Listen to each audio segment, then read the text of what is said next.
Hi guys, Paul from Aquayak Kayaks here.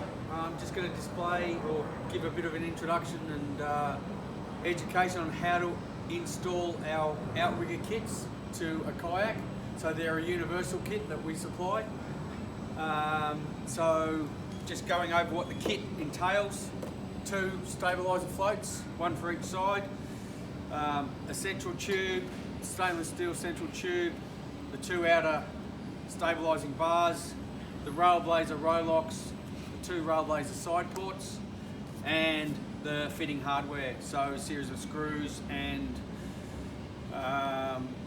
M6 bolts. So first of all, best way to go, grab the outrigger tube, attach it just by hand,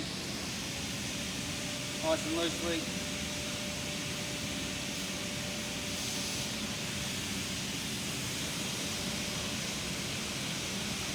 Attach it to the float. I like to have the floats facing with the drain plug at the back. So when you do the next float, so just done loosely. When you do the next float, you have it so it's drain plug at the back.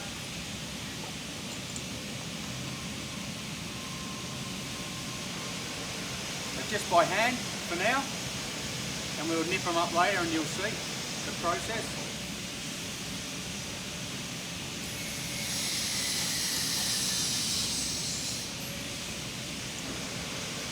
So we get all these together, we'll assemble the whole system and then we'll place it on the kayak, which you'll see in a moment. It really doesn't take that long. We get the central tube, make sure that the holes for the D10 clips are facing upwards.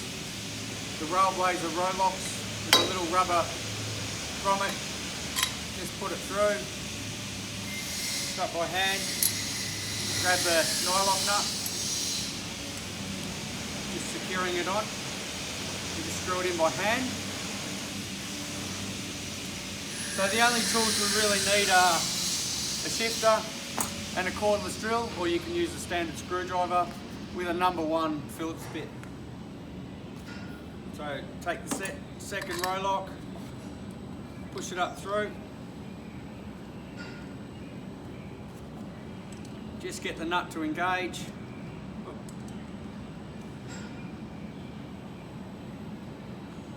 Just by hand, and I can manipulate the row lock just to hold it.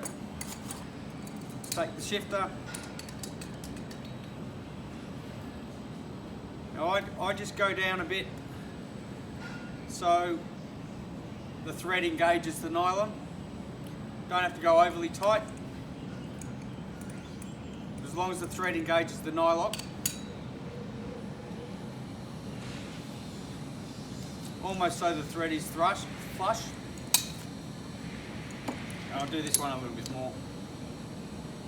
Nice and simple. So the next step is to get the side ports. Now these side ports are going to be fastened to the side of the kayak. So they'll be in place shortly. First of all, we take the row locks, we unlock them, snap them in. So the trick here is to ensure that the face that goes onto the kayak, this face is parallel to the axis pin here when you install them. Otherwise you'll get a mechanical lock. So we place it on, lock it in position. See, that's nice and firm. We unlock the next one. Same again, lock it in position. We then take the outrigger kit,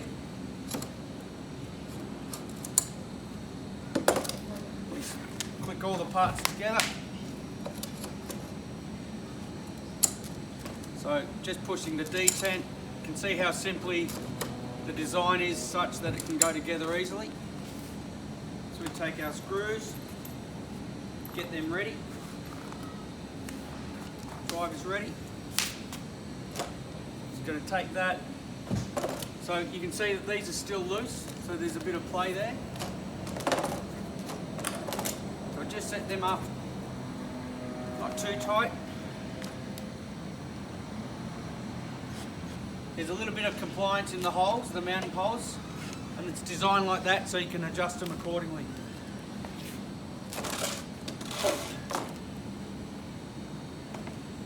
Not too tight, just nipping them up.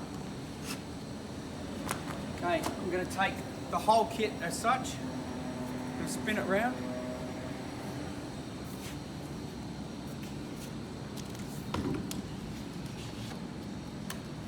And we're going to take the kayak. So you can see what I'm doing here.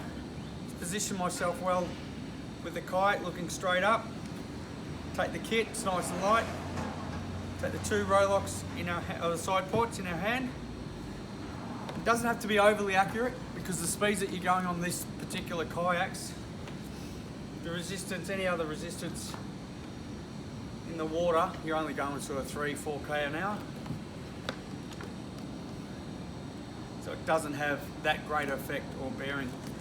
I like to try to get the kayak centered. I squeeze it with my legs on the keel and just roughly hold that position.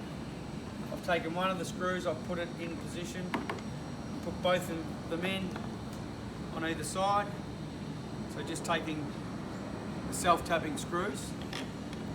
Now if you're putting these kit on any other kayak other than ours, just make sure that it's nice and durable, good quality, robust, and you've got good material thickness. So we're fortunate enough that we got good material thickness, 4.5, 5 mil more thickness, and the self-tapper screws are plenty enough to hold it in position. So I take a pretty rough alignment just by eye.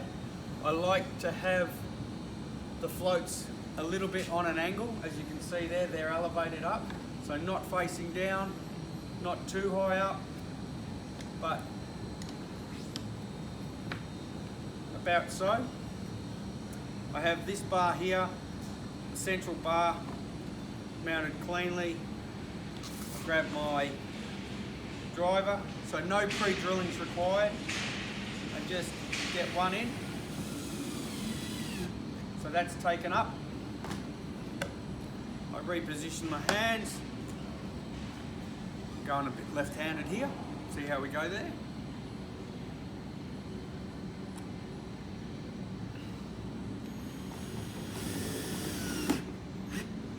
Not overly tight so it doesn't strip the thread. It's nice and easy. So I do the second screw on the right side.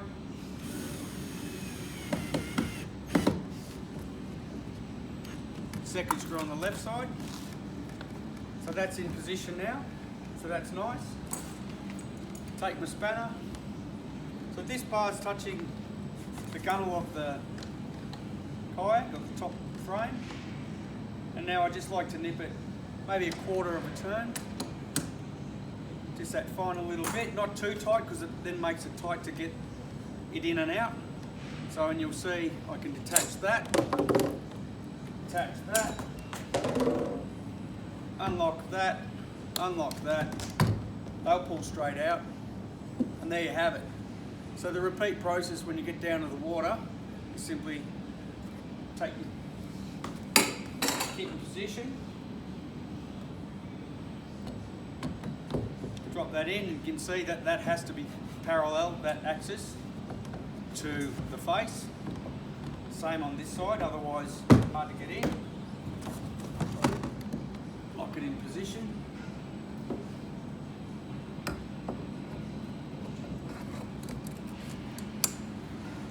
So you can see it's about a 20-second process to put it all together. I'm not rushing, taking my time. You don't want to spend too long down getting prepped on the water. You want to get out there so you can enjoy the day out in the water. And then I'll just do a final nip up the floats now. Not overly tight.